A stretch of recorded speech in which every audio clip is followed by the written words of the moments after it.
السلام علیکم ورحمۃ اللہ وبرکاتہ۔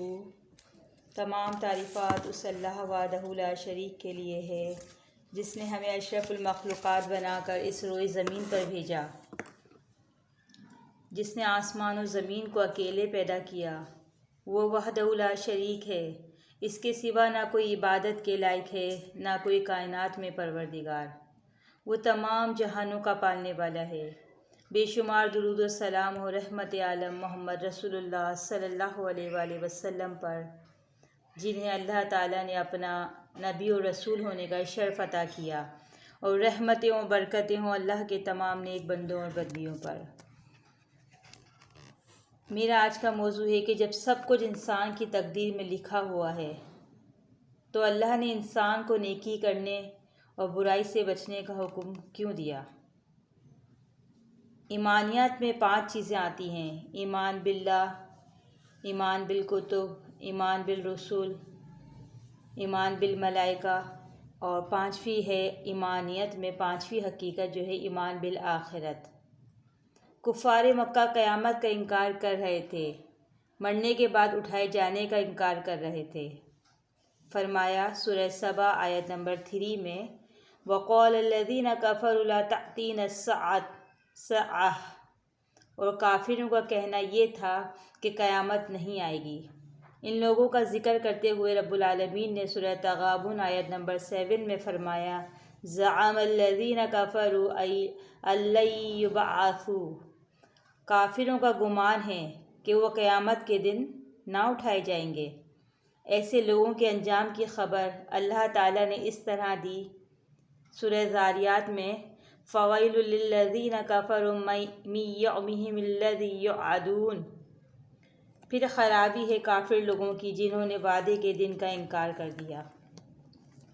ایک اور جگہ رب العالمین سورہ مریم آیت نمبر 37 میں فرماتے ہیں، فَوَيْلٌ لِّلَّذِينَ كَفَرُوا مِن مَّشْهَدِ يَوْمٍ عَظِيمٍ، پھر خرابی ہے ان کافروں کی جنہوں نے شہادت کے دن سے انکار کیا۔ سورہ معون کی آیت نمبر 1 ہے، أَرَأَيْتَ الَّذِي يُكَذِّبُ بِالدِّينِ، کیا دیکھا آپ نے اس شخص کو جس نے جھٹلا دیا، یعنی آپ صلی اللہ علیہ وآلہ وسلم کو رب العالمین کہہ رہے ہیں کیا دیکھا آپ نے اس شخص کو جس نے جھٹلا دیا روز جزا کو۔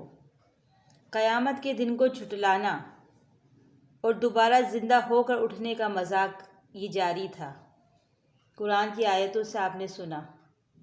اسی طرح سورہ صافات میں رب العالمین فرماتے ہیں، أَإِذَا مِتْنَا وَكُنَّا تُرَابًا وَعِظَامًا أَإِنَّا لَمَبْعُوثُونَ أَوْ آبَاؤُنَا الْأَوَّلُونَ، اور جب ہم مر جائیں گے اور ہماری ہڈیاں مٹی ہو جائیں گی تو کیا پھر اٹھائے جائیں گے، اور کیا ہمارے باپ دادا بھی جو پہلے مر گئے تھے؟ یہ ایک سوال تھا جو قیامت کے انکاریوں کو پریشان کر رہا تھا۔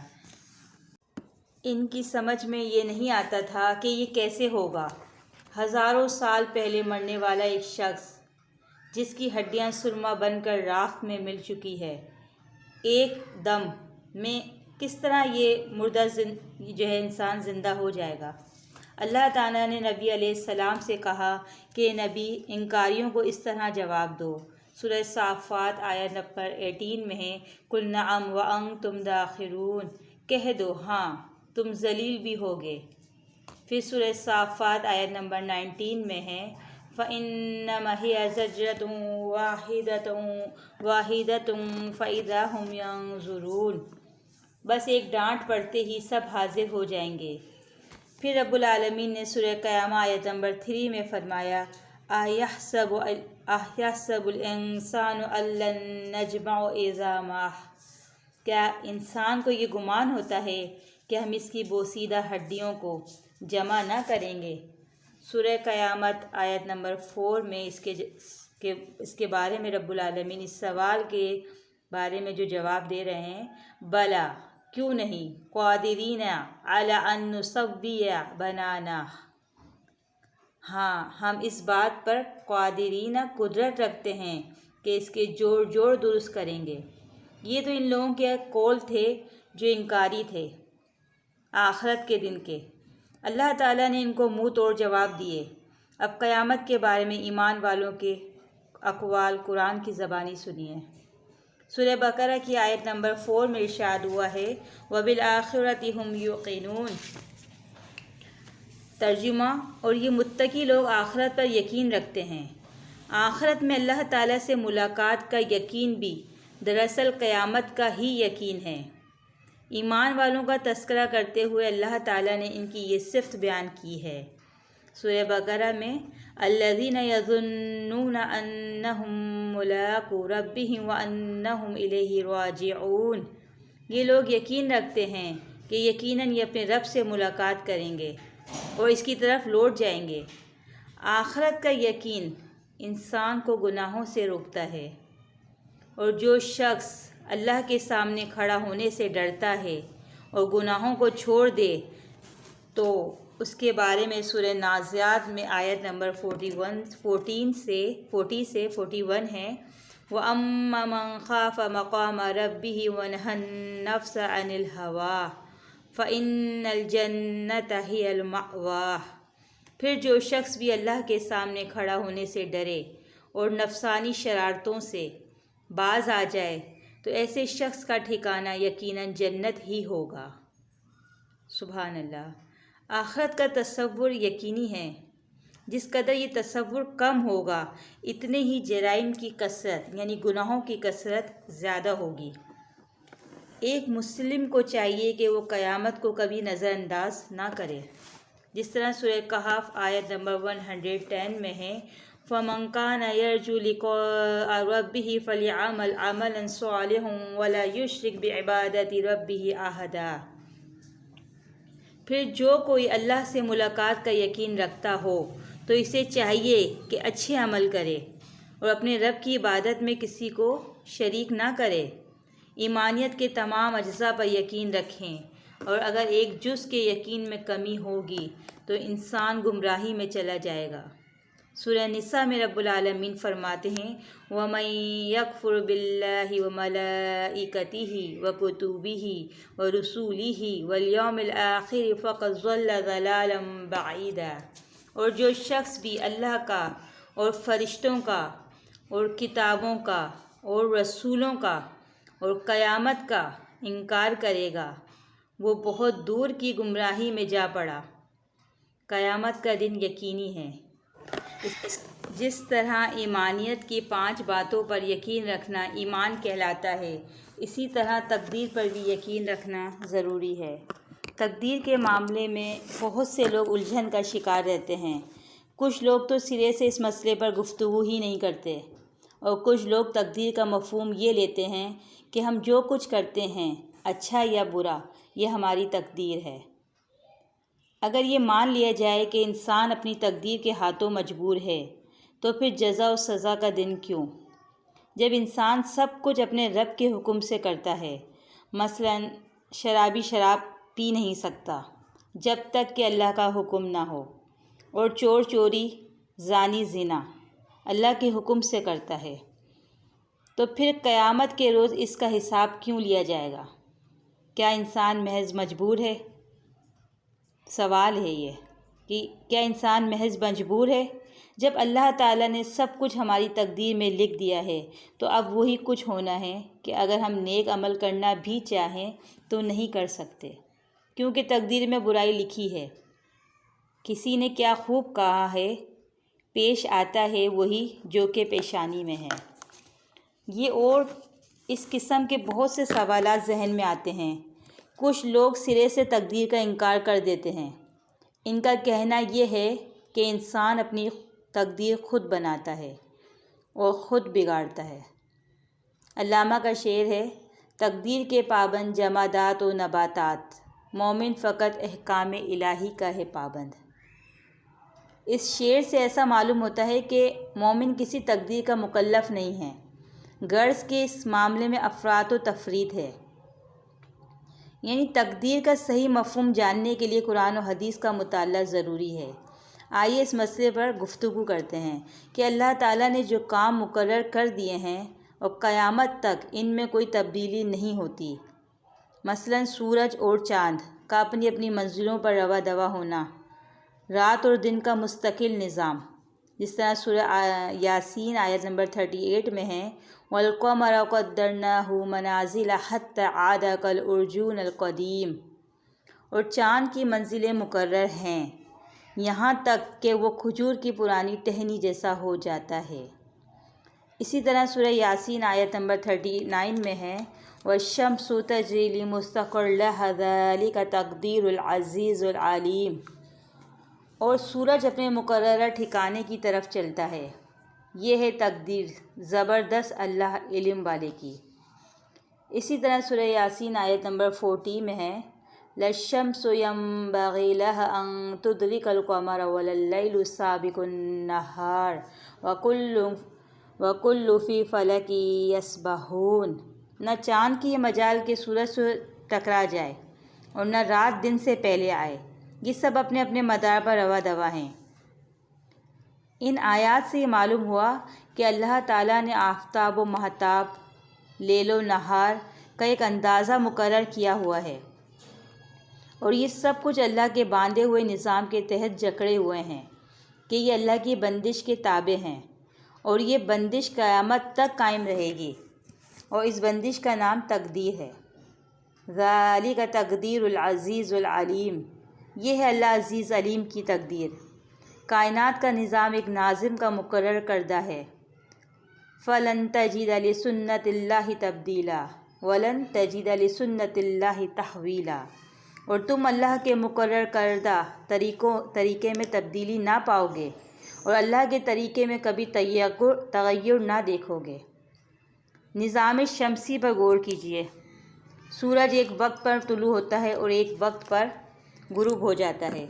اگر سورج پورے سال اپنے اپنے وقت پر طلوع نہ ہو تو کوئی کیلنڈر یا جنتری ترتیب نہ پائے۔ یہی حال چاند کا ہے۔ آج سورج اور چاند کی منزلیں مختلف ہیں، لیکن کل قیامت کے دن وَجُمِعَ الشَّمْسُ وَالْقَمَرُ، اور ایک دن یہ دونوں سورج اور چاند ٹکرا جائیں گے۔ جب اللہ تعالیٰ اس نظام شمسی و قمری کو ختم کرنا چاہے گا تو یہ دونوں سیارے ٹکرا جائیں گے۔ معلوم ہوا کہ اللہ تعالیٰ کے باندھے ہوئے نظام کو تقدیر کہتے ہیں۔ اس پوری کائنات میں جہاں جہاں کوئی چیز اللہ کے مقرر کیے ہوئے نظام کے تحت ہے، یہ اس کی تقدیر ہے، اور جہاں مخلوق کو قوت ارادی دے دی گئی ہے وہاں تقدیر نہیں ہے۔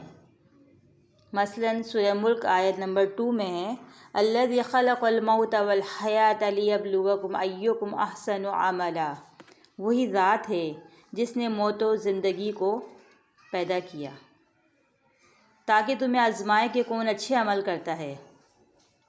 اس آیت میں موت و حیات کا مقصد بتایا گیا ہے، اور وہ ہے آزمائش۔ اس آزمائش کے لیے وقفہ وقت حیات سے موت تک مقرر کیا گیا ہے، لہٰذا موت و حیات مقدور ہوئی انسان کی، یعنی مقدر میں لکھی ہوئی ہیں۔ نہ یہ اپنی مرضی سے پیدا ہوا اور نہ ہی اپنی مرضی سے مرے گا۔ اسے کیا کہتے ہیں؟ تقدیر۔ کسی نے کیا خوب کہا ہے لائی حیات آئے قضا لے چلی چلے، اپنی خوشی سے آئے نہ اپنی خوشی سے چلے۔ سورہ آل عمران 145 میں ہے وَمَا كَانَ لِنَفْسٍ أَن تَمُوتَ إِلَّا بِإِذْنِ اللَّهِ، کسی جان کو یہ اختیار نہیں دیا گیا کہ وہ اپنی مرضی سے مر جائے، مگر اللہ تعالیٰ کے اذن سے مرتا ہے۔ سورہ زمر میں ہے اللہ خالق کل شیء، اللہ نے ہر چیز کو پیدا کیا ہے، یعنی مرنے اور پیدا ہونے میں سب بے اختیار ہیں، اور جہاں بے اختیاری ہو بس وہی مقدر ہے، وہی تقدیر ہے۔ اللہ کی مقرر کردہ شے کو تقدیر کہتے ہیں، اور جہاں جہاں جس شے کو عمل کرنے کی آزادی عطا ہوئی وہاں تقدیر کا دخل نہیں۔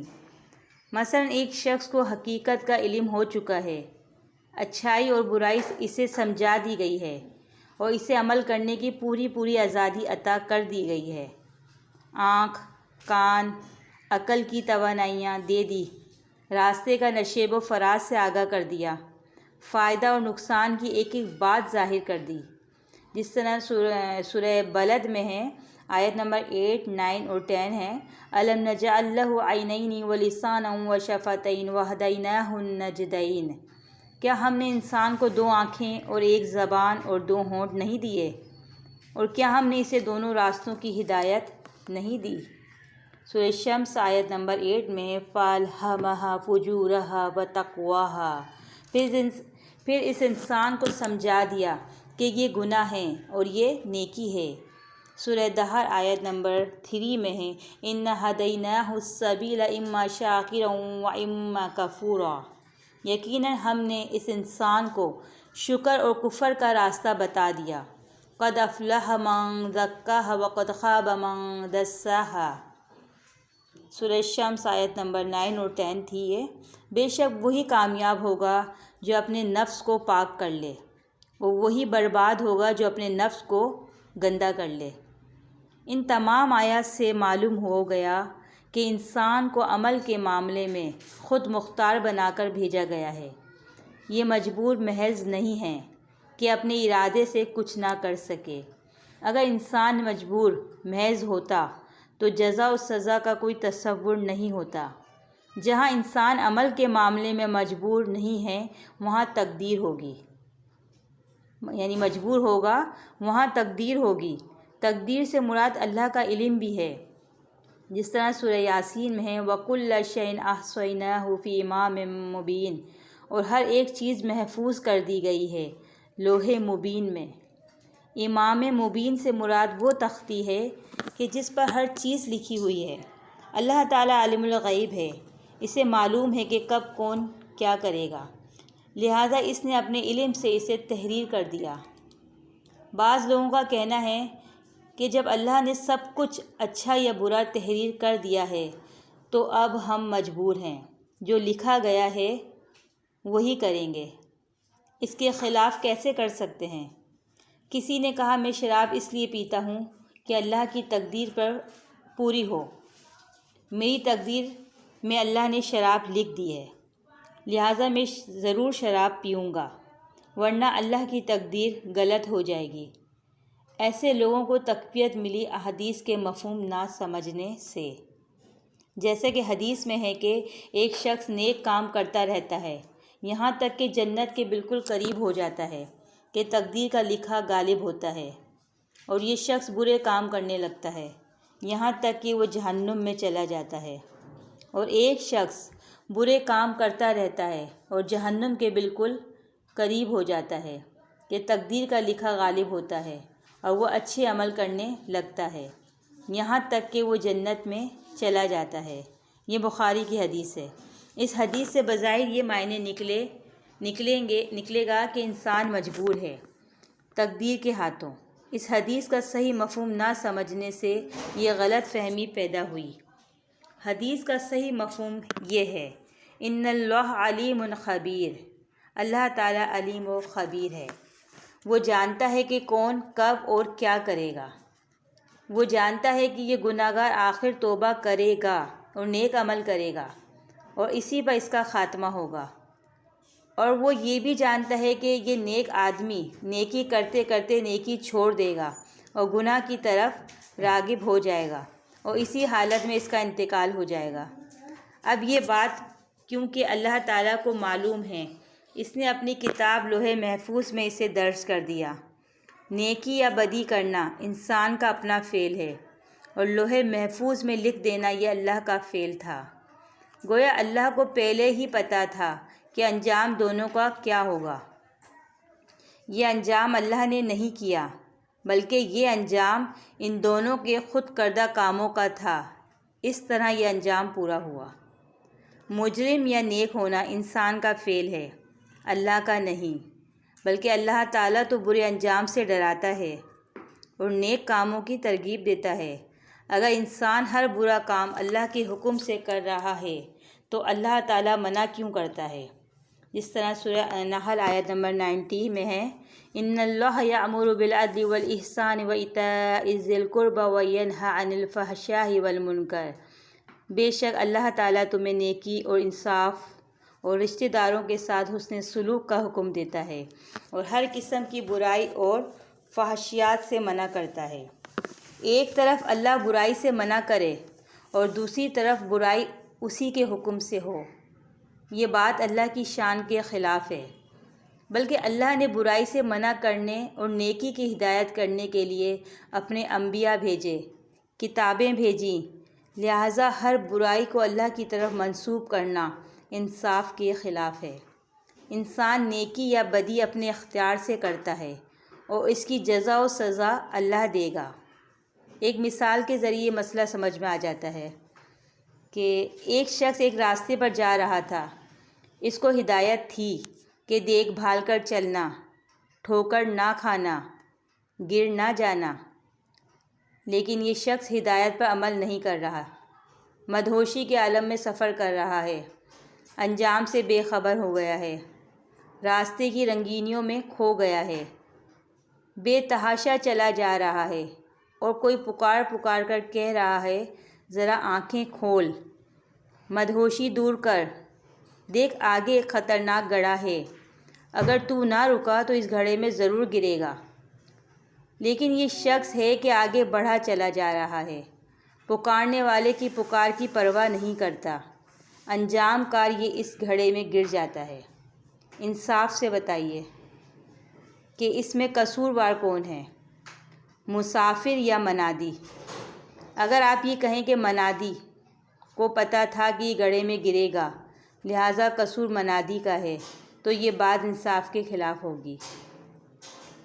اب یوں سمجھیے کہ مسافر انسان ہے جو اپنی منزل سے بھٹک گیا اور گڑھے میں گر گیا، اور اللہ تعالیٰ اسے قرآن کے ذریعے، نبیوں کے ذریعے سے پکار رہا ہے، اس کے بد انجام سے اسے آگاہ کر رہا ہے، اور اللہ کو یہ بھی معلوم ہے کہ وہ اپنے بدعمالیوں کی وجہ سے جہنم کے گڑھے میں گرے گا، لہٰذا اللہ تعالیٰ کو معلوم ہوتے ہوئے بھی وہ قصوروار نہیں، بندہ ہی قصوروار ہے۔ اللہ تعالیٰ اس کے عمل کی وجہ سے اسے جہنم یا جنت میں بھیجے گا۔ کسی شاعر کا ایک شعر ہے، عمل سے زندگی بنتی ہے، جنت بھی جہنم بھی، یہ خاکی اپنی فطرت میں نہ نوری ہے نہ ناری ہے۔